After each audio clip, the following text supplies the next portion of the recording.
All right, who does not love a party? Especially when it's the Horseshoe, yeah. This is the big celebration. One of the ones that actually been going on, of course, the Horseshoe, the legendary Horseshoe, is turning 70 this year. That's how long they've been presenting live music here. We've got bands on stage. I saw Jim Cuddy from Blue Rodeo, Johnny Faye from the Tragically Hip here tonight as well. They've all played here. And of course, the big question for so many people is, what's your favorite show you ever saw? Not an easy choice. Just a few months ago, Teenage Head, they're celebrating. Yeah. I can't say my favorite. I love everything. A lot of shows have been really great here. There have been so many. Probably, I've played this place too many times, so I can't say that. His band, the now defunct Whaletooth. And of course, the ageless Teenage Head. Their concert in the 70s, legendary. The Stones, what do we say? They played the shoe, as it is affectionately known. It has hosted so many bands in its 7 decades, so a celebration for the celebrated venue, maybe in order for tonight. Happy birthday to the Horseshoe. Happy birthday to you. It's the bands that are booked here. Whoever was doing the booking, whether it was myself or the people who came before me or Craig Lasky after me, they've just always been committed to booking the best music they can find. Jeff Cohen has been one of the owners of the Horseshoe for 2 decades, but booked acts and drank there before it.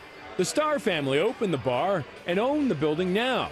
Jack Starr brought us the stompin' Tom Connors era in the 60s. Well, drink the loot we borrowed and recuperate tomorrow, 'cause everything is wonderful tonight. We had a good fight. Now, Jack is long gone, but his daughter Natalie says with so many historic venues closing, she says they feel it is important to keep the music tradition alive.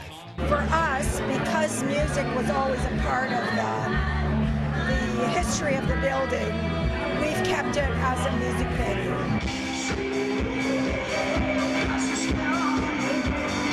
Now, another key to the success of the Shoe is they never rest on their laurels. They're always looking for new acts, like Lindsay, Ontario's The Kents, who just played a sold-out show here. And, of course, the band loves it. As a newer band coming in here, what does it feel like to come and play up on that stage? Kind of the first time is a bit intimidating, just with all the history that's been there. And then, you see a ton of my favorite acts have played the stage. So, like, how am I playing the stage at the level I'm at? 2 final stories about this place. First, that Stone show in the late 90s. It almost didn't happen. We'll let Mr. Cohen explain. What happened was that the tour manager from the Stones kept calling my associate Craig Lasky in a heavy British accent saying, "Hi, I'm calling from the Rolling Stones." And Craig went, yeah, I know they're practicing here. Yeah, don't bother me." And he hung up on them. Second and last story. This one's a goodie. Best excuse to throw 2 people out? It involved the Little People convention about 10 years ago here in town. Longtime bartender Teddy Fury was there. The Little People all showed up, and they were the stoner Little People too. So it was the best. It really was great. And you look over, and 2 of them are getting jiggy on the old pool table. And you had to ask them to leave. Yeah. Yeah, you had to ask them to leave.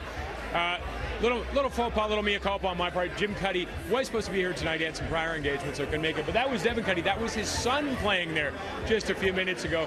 And they have had some great celebrations going on throughout this year. And as you heard from the landlords, the family that owns this place isn't going anywhere, which is nice to see in this city. A live music venue that will carry on the tradition, a great tradition here at the Horseshoe.